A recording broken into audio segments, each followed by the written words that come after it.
بسم اللہ الرحمن الرحیم۔ حضرت انس بن مالک رضی اللہ تعالی عنہ ارشاد فرماتے ہیں کہ غزوہ خیبر کے موقع پر ایک صحابی کو ہم نے دیکھا کہ وہ نہایت بہادری کے ساتھ کفار کا مقابلہ کر رہے تھے، اور جو بھی کافر ان کے مقابلے میں آتا وہ اس کو واصل جہنم کر کے ہی دم لیتے۔ تمام صحابہ ان کو دیکھ کر رشک کر رہے تھے کہ اتنے میں نبی صلی اللہ علیہ وآلہ وسلم تشریف لائے تو آپ نے بھی وہ صحابی کو داد شجاعت دیتے ہوئے دیکھا تو آپ نے ارشاد فرمایا کہ یہ شخص جہنمی ہے، جہنمی ہے، جہنمی ہے۔ 3 بار آپ نے یہ جملہ ارشاد فرمایا۔ صحابہ کرام حیران رہ گئے کہ آخر ایسی کیا وجہ ہے کہ یہ شخص اتنی بہادری کے ساتھ کفار کے ساتھ جہاد کر رہا ہے اور اللہ کے نبی صلی اللہ علیہ وسلم اس کو جہنمی قرار دے رہے ہیں۔ انس بن مالک فرماتے ہیں کہ میں اس شخص کے پیچھے پیچھے چلنے لگا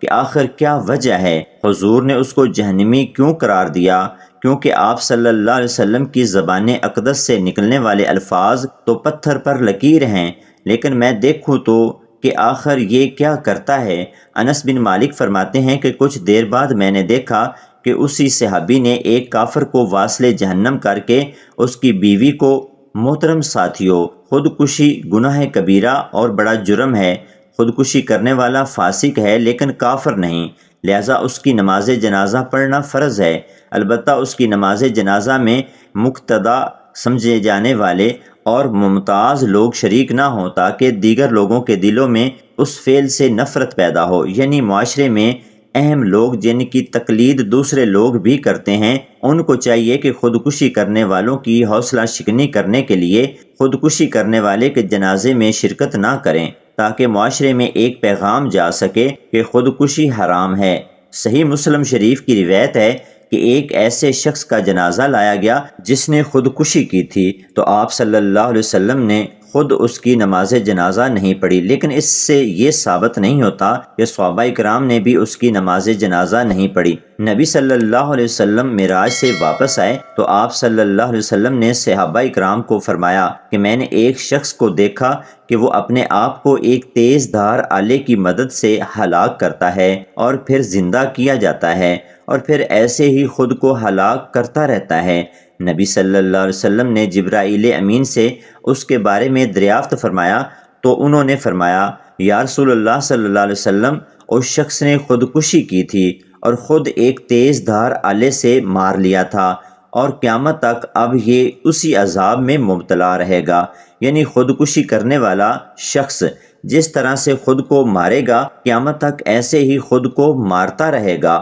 اور اس عذاب میں مبتلا رہے گا۔ محترم ساتھیوں، ابن خلدون فرماتے ہیں کہ خودکشی کرنے والا ہمیشہ جہنم میں نہیں رہے گا، بلکہ وہ اپنی سزا کاٹ کر اللہ تبارک و تعالیٰ کے حکم سے جنت میں ضرور داخل ہوگا، کیونکہ خودکشی کرنے والا کافر نہیں ہوتا۔ اگر کوئی مسلمان خودکشی کو حلال سمجھ کر اس کا ارتکاب کرتا ہے تو پھر وہ چونکہ کافر ہو کر مرتا ہے اس لیے وہ جہنم میں ہی رہے گا، لیکن اگر کوئی مسلمان خودکشی کو حرام سمجھ کر اس کا مرتکب ہوتا ہے تو پھر اللہ تعالیٰ کی رحمت سے امید ہے کہ اللہ تبارک و تعالیٰ اسے معاف فرما دیں گے۔ حضرت انس بن مالک رضی اللہ تعالی عنہ روایت کرتے ہیں کہ ایک غزوہ میں نبی کریم صلی اللہ علیہ وسلم اور مشرکین کا مقابلہ ہوا اور خوب جم کر جنگ ہوئی، آخر دونوں لشکر اپنے اپنے خیموں کی طرف واپس ہوئے، اور مسلمانوں میں ایک آدمی تھا جنہیں مشرکین کی طرف کا کوئی بھی شخص کہیں مل جاتا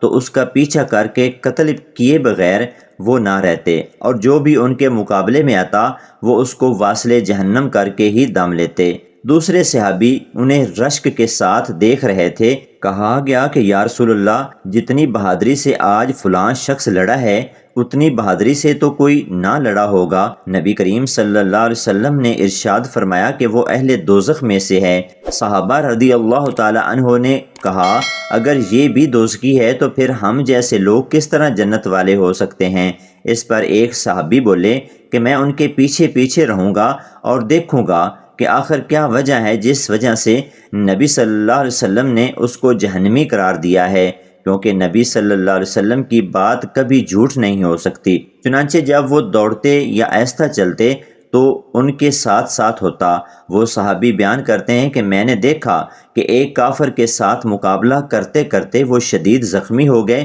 اس قدر زخمی ہوئے، تکلیف سے اس قدر تڑپے کہ انہوں نے چاہا کہ وہ اس تکلیف سے نجات حاصل کرنے کے لیے خود کو ختم کر لیں، چنانچہ اس لیے اس نے تلوار کا قبضہ زمین میں گاڑ دیا اور اس کی نوک سینے کے مقابل کر کے اس پر گر پڑے۔ اس طرح سے اس نے خودکشی کر لی۔ اب وہ صحابی رسول اللہ صلی اللہ علیہ وسلم کی خدمت میں حاضر ہوئے اور یہ سارا واقعہ حضور صلی اللہ علیہ وسلم کے گوش گزار کیا تو آپ صلی اللہ علیہ وآلہ وسلم نے فرمایا کہ ایک شخص بظاہر جنتیوں جیسے عمل کرتا رہتا ہے حالانکہ وہ اہل دوزخ میں سے ہوتا ہے، اس طرح ایک دوسرا شخص بظاہر دوزخیوں کے سے عمل کرتا رہتا ہے حالانکہ وہ جنتی ہوتا ہے۔ صحابی تھے تو صحابی سے بھی کبیرہ یا صغیرہ گناہ ہو سکتا ہے۔ جہنم میں جانے سے مراد یہ ہوگا کہ وہ اپنی اس غلطی کی سزا بھگت کر جنت میں جائیں گے، اور اگر وہ مسلمان ہی نہیں تھا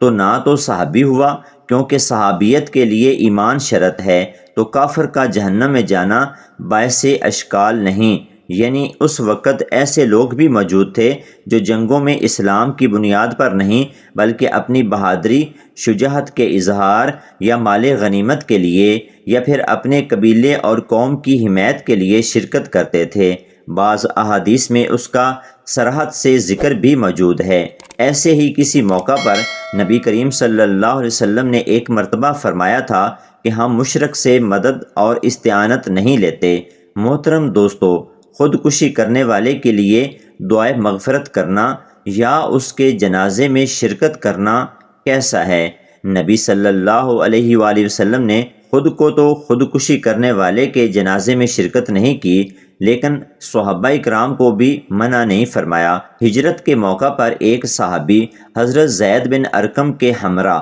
مکہ سے مدینہ کی طرف ہجرت کر رہے تھے کہ وہ راستے میں شدید علیل ہو گئے اور ان کے لیے سفر جاری رکھنا بے حد مشکل ہو گیا، تو انہوں نے اپنے ہاتھ کی نسیں کاٹ لی، جس کی وجہ سے خون کا بہاؤ ہونے سے وہ وفات پا گئے۔ نبی صلی اللہ علیہ وسلم نے ان کے جنازے میں بھی شرکت نہیں فرمائی۔ ان کی وفات پا جانے کے بعد ایک صحابی نے ان کو اپنے خواب میں دیکھا تو ان سے دریافت کیا کہ اللہ تعالیٰ نے تمہارے ساتھ کیا